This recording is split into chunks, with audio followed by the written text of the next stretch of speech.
আমার in total 4 সন্তান। এক সন্তান আল্লাহ নিয়েছেন, এক সন্তান আল্লাহর কাছে আছেন, জন্মের পরেই আল্লাহ পাক তাকে নিয়েছেন, আলহামদুলিল্লাহ। ইনশাআল্লাহ তার সাথে আমাদের জান্নাতে দেখা হবে ইনশাআল্লাহ। আর এখন আমার এক মেয়ে এবং 2 ছেলে। তো প্রত্যেক ছেলে এবং মেয়ের সময় ওয়াইফকে ঢোকানো হয়েছে, আমি জায়নামাজেই, যতক্ষণ পর্যন্ত বাচ্চা আমার হাতে আসে না আমি জায়নামাজেই ছিলাম। এবং আমি দেখেছি যে আল্লাহ যে আছেন, আল্লাহ যে মানুষের এত কাছে, আল্লাহ যে দোয়া কবুল করেন, শোনেন, মানে আমি হৃদয় থেকে উপলব্ধি করেছি। এই কথাগুলো তো বোঝানো যাবে না, এগুলো তো আমি কোনো দলিল বা প্রমাণ দিয়ে আপনাকে বোঝাতে পারবো না। এটা আপনি ফেস করলে না ফিল করলে বুঝতে পারবেন। সেজদায় দোয়া করতে করতে চোখের পানি ফেলার সাথে সাথে দেখা যায় যে নার্স এসে বলেছে আমাকে যে আর কাঁদতে হবে না, এই যে মেয়ের কান্না শোনেন। এমন হয়েছে আমার সাথে। কারণ মানে স্ত্রীর যে প্রসব বেদনা, এটা দেখে কিন্তু স্বামী আসলে ঠিক থাকতে পারে না, তাদের প্রচণ্ড কষ্ট হয়। এবং এই কষ্টটা এই কারণেই হয়তো নবী সাল্লাল্লাহু আলাইহি ওয়াসাল্লাম বলেছেন, তোমার সবচেয়ে সেরা অধিকার পাওয়ার, ভালো ব্যবহার পাওয়ার অধিকার রাখে তোমার মা, এরপর তোমার মা, তারপরেও তোমার মা, এরপর তোমার বাবা।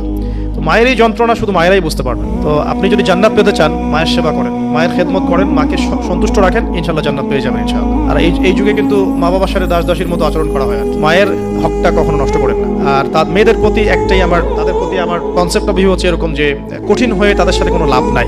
আসলে আদতে আলটিমেটলি কঠিন হয়ে কোনো লাভ নাই। 2-1 দিন হয়তো ঝগড়াঝাটি হতে পারে, মনোমালিন্য হতে পারে, কিন্তু কঠিন হয়ে তাদেরকে লাইনে আনা খুব একটা যায় না। নরম হয়ে বুঝিয়ে সুজিয়েই, ভালো ব্যবহার, ভালোবাসা, মহব্বত দিয়েই সম্ভব ওদের মন জয় করা, আদারওয়াইজ সম্ভব না। তো খেয়াল রাখবেন এই বিষয়গুলো।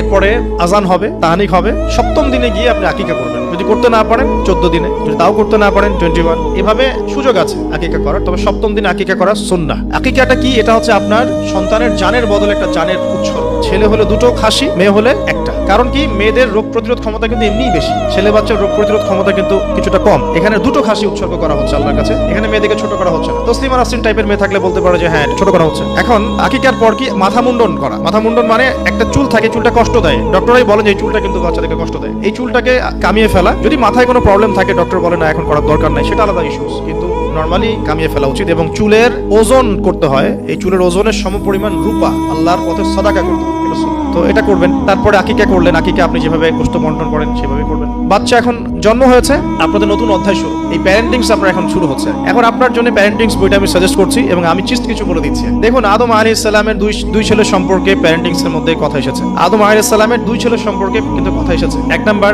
হাবিল কাবিলের ঘটনা মনে আছে? 2 সন্তান পরস্পরে হিংসা বশত কিন্তু এক ভাইকে হত্যা করে ফেললো। যদি আপনাদের একাধিক সন্তান থাকে, কারো প্রতি পক্ষপাতিত্ব করতে যায় না, তাহলে কিন্তু হাবিল কাবিলের মতো সম্পর্ক গড়ে উঠবে আর কি। আর এই যুগে তো হাবিল কাবিলের সম্পর্ক এখনো চলছে। এখানে বহু কাবিল ঘুরে বেড়াচ্ছে দাড়ি টুপি নিয়েই, তাই না? হাবিল কাবিল সম্পর্ক তো এখন আছে আর কি। কুরবানি কবুল হচ্ছে, আমারটা হচ্ছে না কেন? খেদমত হচ্ছে, আমি পারছি না কেন? মানুষ ওখানে ছুটছে, আমার কাছে আসে না কেন? ওই ওয়াজে 2 লাখ লোক হচ্ছে, আমার ওয়াজে হচ্ছে না কেন? হাবিল কাবিল সম্পর্ক তো আছেই আর কি এখন। তো কাবিল কি করবে? হাবিলকে এলিমিনেট করার চেষ্টা করবে, হাবিলকে দুনিয়া থেকে সরাতে হবে, তাহলে সে সফল, তার ধারণা এমন। অথচ এই কাজের ফলে কি হয়েছে? তার আমল নামে সমস্ত খুনের গুনাহ কিন্তু যাচ্ছে একটা একটা করে। আর সেম জিনিস আমাদের সাথেও হয়েছে, আমাদেরকে এলিমিনেট করার চেষ্টা করা হয়েছিল।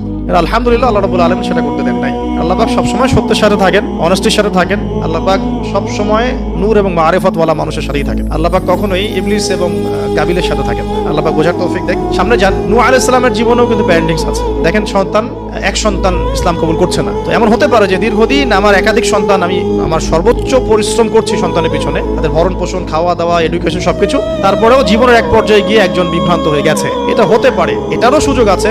এতে আপনি দোষী হবেন না ইনশাআল্লাহ, কারণ আপনি আপনার চেষ্টাটা অব্যাহত রেখেছিলেন। তো একটা কথা বলতে ভুলে গেলাম, যে ওই যখন হাবিল কাবিলের কথা এসেছে, তখন একটা কথা বলতে ভুলে গেছে, যে ওই ইউসুফ আলাইহিস সালামের কথা মনে আছে নিশ্চয়ই। ইউসুফ আলাইহিস সালামের বাবার কিন্তু 12 সন্তান। এই যে 11 সন্তান, 11 ভাই যে ইউসুফ আলাইহিস সালামের এগেইনস্টে যে ষড়যন্ত্র করছে, কারণ কি? কারণ বাবা ইউসুফকে খুব বেশি ভালোবাসে, বাবা ইউসুফকে অনেক আদর করে, তার খুব চমৎকার সুন্দর দেখতে। এমন হয় না যে একটা বাচ্চা খুব সুন্দর, বা আপনার বড় মেয়ে আপনি বেশি আদর করেন, একটু বেশি আদর করেন, হ্যাঁ। তো এই জায়গাটা কিন্তু সতর্ক থাকতে হবে, যে সন্তান একাধিক হয়ে গেলে আবার হিংসাত্মক মনোভাব গড়ে না ওঠে। এই জন্য ছোটবেলা থেকে শিক্ষা দিতে হবে যে সে তোমার বড় আপু, সে তোমার ভাই, হ্যাঁ। সবাইকে আপনার একটা ইনসাফ প্রতিষ্ঠা করতে হবে। কোরআনে অনেক দলিল আছে।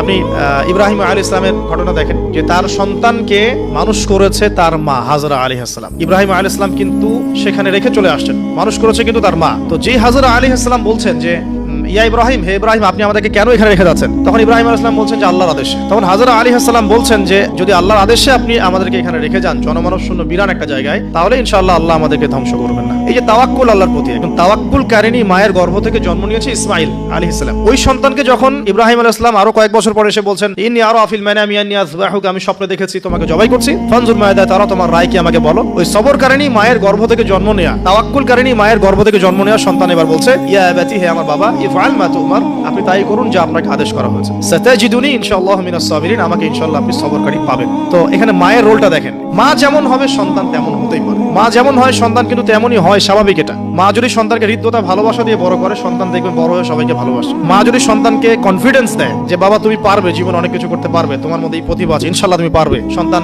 বুস্ট আপ পিছন থেকে পারবে ইনশাআল্লাহ। মা যদি সন্তানকে ত্যাগ করে, দুধ পান না করায়, ফ্যামিলিস্টদের মতো দুধ পান না করিয়ে যে আপনার বেবি সিটারদের কাছে মানুষ করায় আর কি, হ্যাঁ, ডে কেয়ার সেন্টারে মানুষ করায়, দেখবেন সন্তান ছোটবেলা থেকে একটা হতাশা, হীনমন্যতা, নিঃসঙ্গতায় ভোগে। আর এখন এলিট সোসাইটির মধ্যে এই সমস্যাটা আছে না, নিঃসঙ্গতায় ভোগে তারা।